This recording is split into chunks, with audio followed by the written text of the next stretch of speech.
Congress parliamentary party നേതാവ് സോണിയാഗാന്ധിയെ ആശുപത്രിയിൽ പ്രവേശിപ്പിച്ചിരിക്കുകയാണ്. നേരത്തെ അലട്ടിയിരുന്ന ഉദര സംബന്ധമായ രോഗങ്ങൾ മൂർച്ഛിച്ചതോടെയാണ് സോണിയയെ ആശുപത്രിയിലേക്ക് മാറ്റിയത്.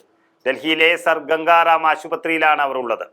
ദീർഘനാളത്തെ വിശ്രമമാണ് ഡോക്ടർമാർ നിർദ്ദേശിച്ചിരിക്കുന്നത്.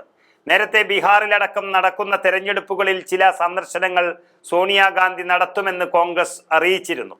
എന്നാൽ രോഗം ഗുരുതരമായതോടെ ബീഹാർ തെരഞ്ഞെടുപ്പിൽ നിന്ന് അടക്കം സോണിയാഗാന്ധി പിന്മാറുമെന്ന് ഏറെക്കുറെ ഉറപ്പായിരിക്കുകയാണ്.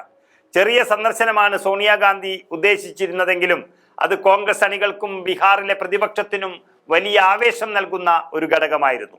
എങ്കിലും അടുത്ത വർഷം നടക്കുന്ന തമിഴ്നാട്, കേരളം, പശ്ചിമ ബംഗാൾ അടക്കമുള്ള സംസ്ഥാനങ്ങളിലെ അതിനിർണായക തെരഞ്ഞെടുപ്പുകളിൽ താരപ്രചാരകയുടെ റോളിൽ സോണിയാഗാന്ധി ഉണ്ടാകുമെന്ന് കോൺഗ്രസ് ക്യാമ്പ് ആത്മവിശ്വാസം പ്രകടിപ്പിക്കുന്നുണ്ട്. കൃത്യമായ വിശ്രമവും മരുന്നുകളുമായി സോണിയാഗാന്ധിയുടെ ആരോഗ്യം വീണ്ടെടുക്കുന്ന മുറയ്ക്ക് വീണ്ടും പാർലമെന്റിൽ സജീവമാകുമെന്നും കോൺഗ്രസ് നയിക്കുന്ന പോരാട്ട വേദികളിലേക്ക് എത്തുമെന്നും അണികളും നേതാക്കന്മാരും വിശ്വസിക്കുന്നു. കഴിഞ്ഞ ആഴ്ചയും സോണിയാഗാന്ധിയെ ശാരീരിക അസ്വസ്ഥതകളെ തുടർന്ന് ആശുപത്രിയിൽ പ്രവേശിപ്പിച്ചതാണ്. രക്തസമ്മർദ്ദം ക്രമാതീതമായി ഉയർന്നതിന് പിന്നാലെയാണ് സോണിയാഗാന്ധിയെ ആശുപത്രിയിൽ പ്രവേശിപ്പിച്ചത്.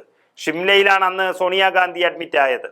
പിന്നാലെ ഡൽഹിയിലേക്ക് അവർ മടങ്ങിയെത്തി. ഇതിന് ശേഷം ദിവസങ്ങൾക്കുള്ളിലാണ് വീണ്ടും ആശുപത്രിയിലേക്ക് സോണിയാഗാന്ധിയെ മാറ്റിയിരിക്കുന്നത്. ഇക്കഴിഞ്ഞ ഫെബ്രുവരിയിലും സോണിയാഗാന്ധിക്ക് ശാരീരിക അസ്വസ്ഥതകൾ ഉണ്ടായതിനെ തുടർന്ന് ആശുപത്രിയിൽ പ്രവേശിപ്പിച്ചിരുന്നു. ദിവസങ്ങൾ നീണ്ട ആശുപത്രിവാസത്തിന് പിന്നാലെ രാഷ്ട്രീയത്തിൽ സജീവമാകാനുള്ള ഒരുക്കത്തിലായിരുന്നു സോണിയാഗാന്ധി. ബീഹാർ തെരഞ്ഞെടുപ്പിൽ താരപ്രചാരകരായി സോണിയാഗാന്ധി എത്തുമെന്ന വിവരം മാധ്യമങ്ങൾ വലിയ ആഘോഷമാക്കുകയും ചെയ്തിരുന്നു. ലാലു പ്രസാദ് യാദവും കുടുംബവുമായി സോണിയാഗാന്ധിക്ക് ഏറെ അടുപ്പമാണുള്ളത്. ലാലുവിന്റെ ക്ഷണപ്രകാരമാണ് സോണിയാഗാന്ധി ബീഹാറിൽ എത്താമെന്ന് വാക്ക് നൽകിയത്. ലാലുവിനെയും ആരോഗ്യം അലട്ടുന്ന ഒരു സ്ഥിതിവിശേഷമാണുള്ളത്. ഡൽഹിയിലെത്തി സോണിയാഗാന്ധിയെ കാണുവാൻ നേരത്തെ ലാലു പ്രസാദ് യാദവ് സന്നദ്ധത അറിയിച്ചിരുന്നു.